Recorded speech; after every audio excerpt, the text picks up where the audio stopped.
What's up, guys? Welcome back to the Educated Barfly. Today we're going to be making a cocktail called a Sloe Gin Martinez. It was created by Oskar Kinberg, who is that Swedish-born, London-based bartender. I got corrected on the last episode because I said London Barman is what I said, and they were like, "Wait a minute, he's Swedish." And I was like, "I know he's Swedish, but he's based in London, so he's a London barman." Anyway, he is Swedish-born, London-based barman who was, when this cocktail was created, running a bar called Oskar's Bar, which is his very own bar in the basement of a restaurant called Dabbous. I think that's how you pronounce it.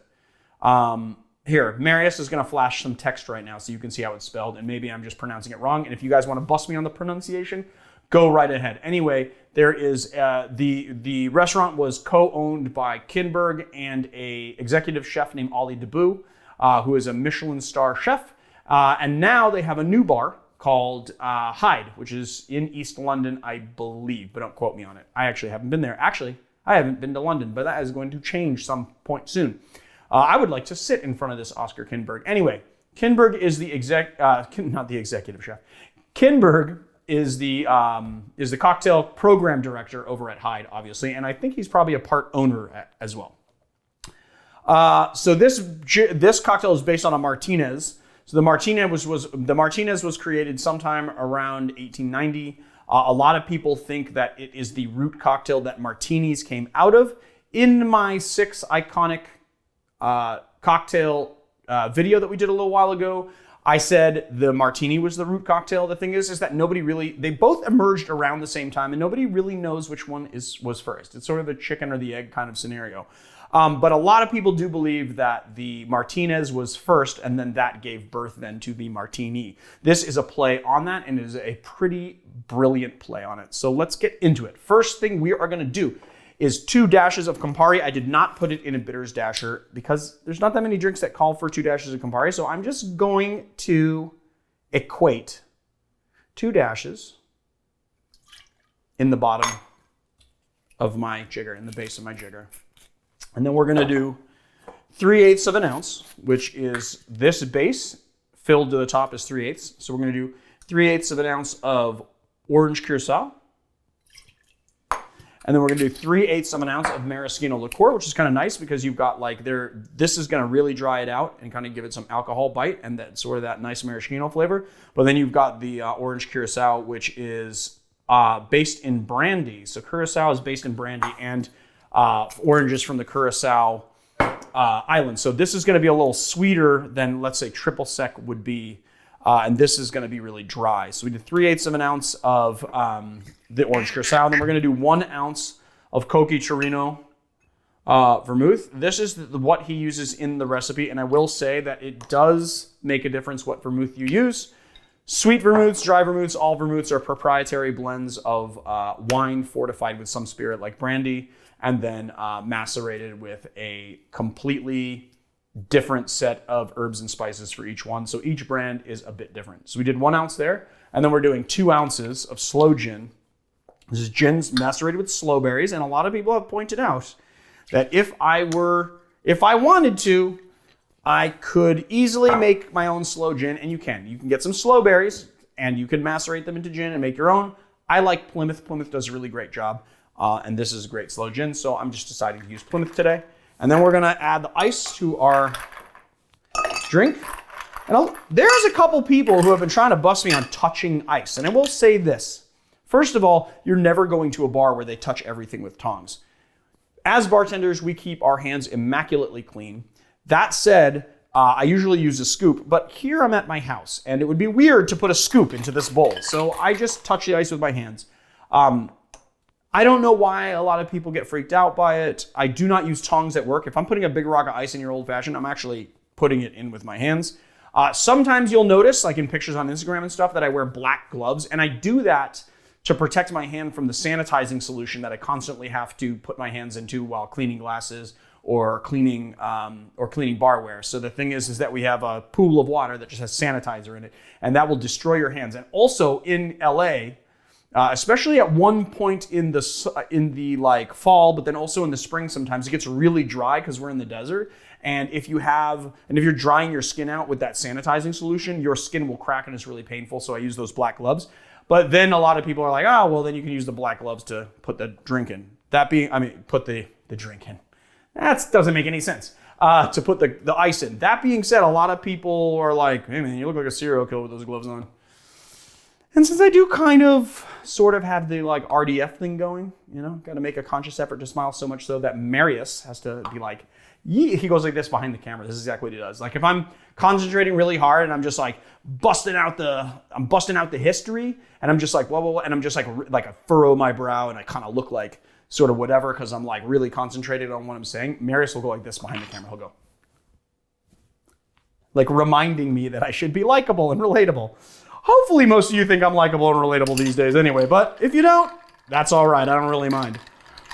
As I'm stirring after this diatribe, I realize that I have indeed forgot something. Some people love to point out how unprofessional it is that I forget stuff. A lot of you guys really like it.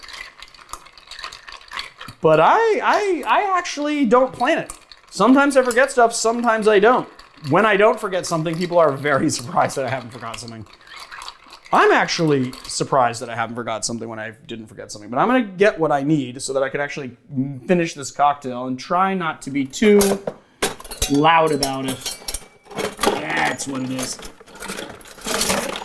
Bam! That's what I forgot. Julep strainer. Honestly, I like the vintage spring strainer, and a lot of bars use Hawthorne strainers to strain.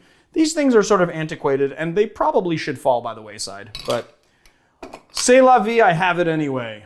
And this is a beautiful one. Barfly gave me such beautiful plated they gave me beautiful plated tools, and I've got to use every beautiful plated tool that I get because they're so good looking.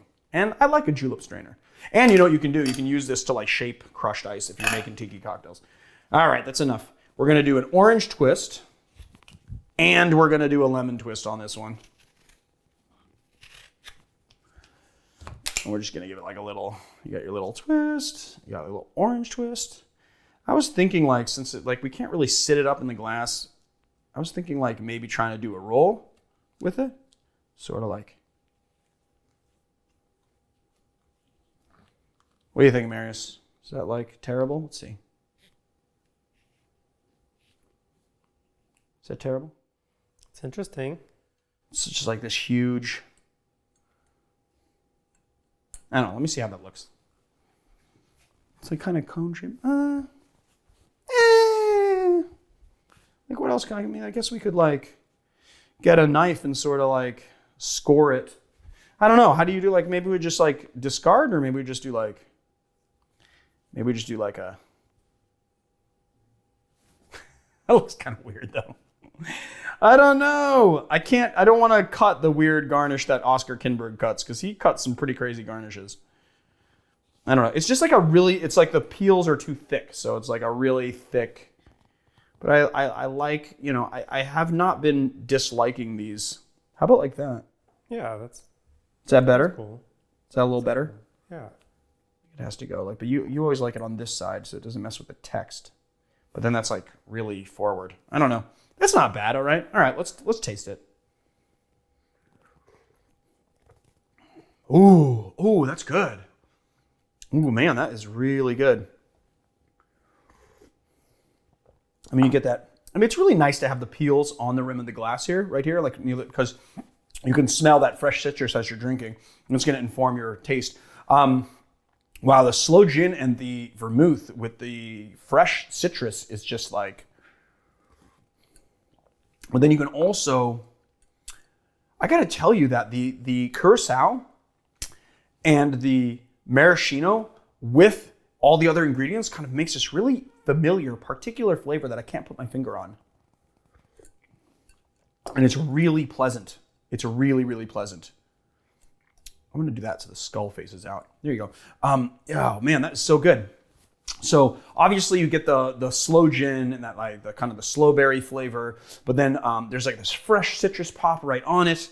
It is deep in flavor, really recalling like ruby red, and like I'm thinking like ruby red grapefruit, but then also like these like red fruit flavors like strawberry. There's all this like amazing flavor in there. And you get this nice citrus that you got. And then on top of that, it's like, now, the vermouth plays a large role in the flavor profile along with the sloe berries. But you get that dryness from the maraschino to sort of temper the sweet. It is sweet, but not too sweet. Really deep in flavor. You guys are really like this. So there you have it, my friends. Oskar Kinberg, Sloe Gin Martinez. Definitely make this. You will like it. I promise you that you will like it. It is an amazing drink. All right, guys. Well, that's it for today. I will see you guys on the next one. If you like our channel, please hit like and subscribe and the little bell below. I don't know if it's on this side. Maybe it's on this side. The bell? The bell? Is that here? The bell? Marius is like, yeah, the bell is on the left side. You always do that wrong. I always have to do it wrong once. Okay, so click the bell. That'll give you a notification anytime we do a video, and then you'll never, ever miss an episode. And then check us out on Patreon, patreon.com/theeducatedbarfly. We got some good exclusive content going there. A lot of people are having fun there. We're going to be doing some new stuff and some great stuff, so you should check it out. I will see you guys on the next one. Have a wonderful, wonderful day.